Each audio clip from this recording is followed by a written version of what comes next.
Hi everyone, my name is Jennifer and welcome to another episode of Tea Time Diaries. In today's video, we're going to talk about etiquette for afternoon tea. So before we get into the etiquette, I just want to tell you the difference between afternoon tea and high tea because a lot of times people get those two confused. The difference between afternoon tea and high tea has to do with the time of the day mainly, and in old society many years ago, it also had to do with the type of class that you were in.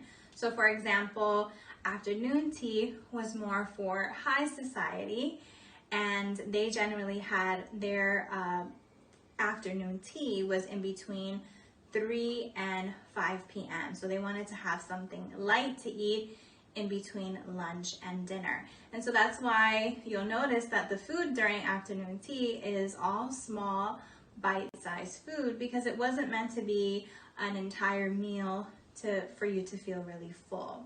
It was just to hold you off until dinner because generally they had dinner much later in the evening.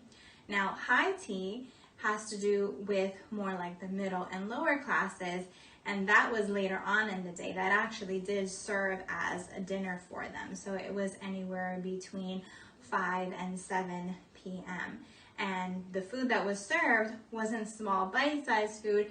It was bigger, heartier quantity of food. So in today's video, I'm going to be sharing with you etiquette for afternoon tea. Let's talk about the tiered tray.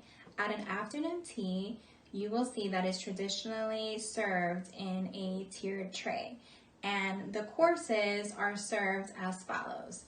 First, you have your sandwiches and your savories, and those are usually on the bottom tier.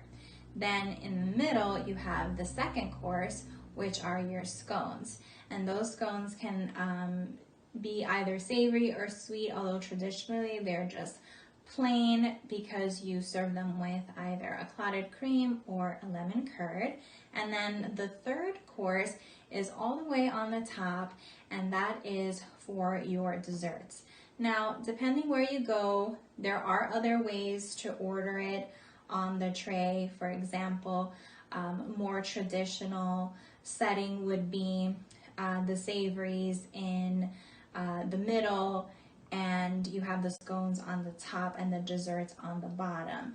It doesn't matter where you go and how they place everything. What matters is that you're eating the courses the right way. So it doesn't matter where the savories are located. You always do the sandwiches and the savories first, followed by the scones, whether they're in the middle or on the top, and then followed by the desserts. So if you go somewhere for afternoon tea and you notice that the ordering is a little different, that's okay.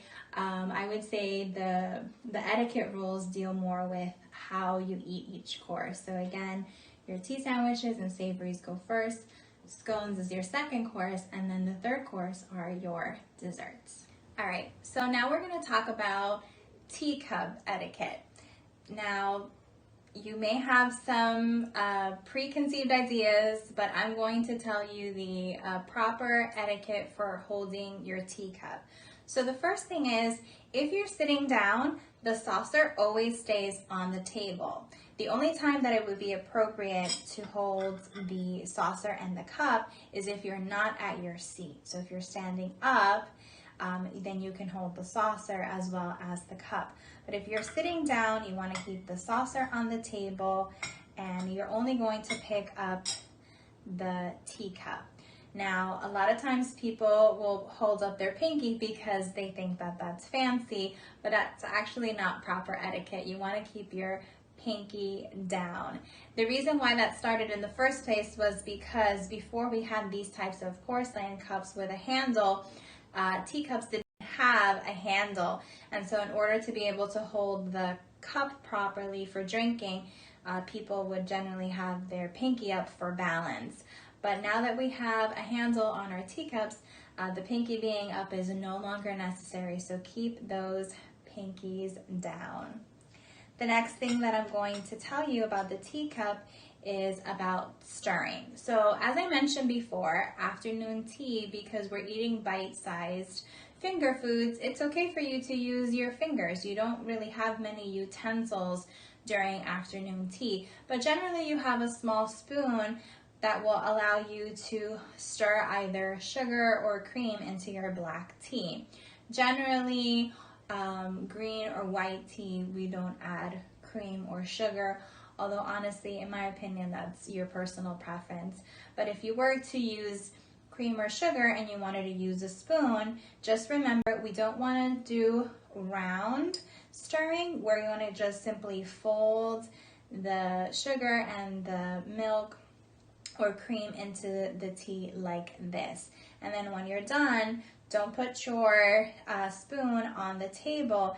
Instead, you want to put it on top of the saucer or any kind of dish, but you definitely don't want to put it on the table. If your host is using a tablecloth like the one I have, it would definitely, stain. And so in order to be a good guest, we're not going to do that. We're going to go ahead and put it on the dish. Lastly, we're going to talk about napkin placement. With your napkin, you're going to place that on your lap while you're at the table.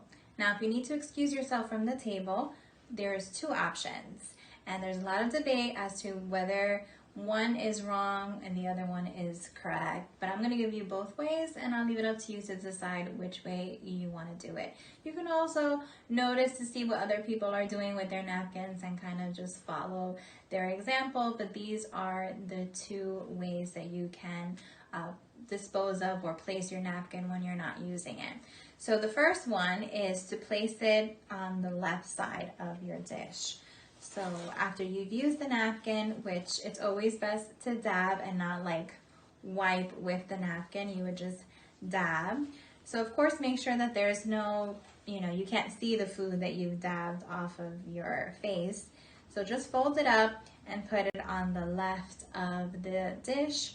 Or you can, after you've used the napkin, again, just fold it so you're not seeing any stains, and you can leave it on the chair. So when you get up, as you get up, you take the napkin and you just leave it on the seat of the chair. And then you pick it back up when you're ready to sit down and put it back on your lap.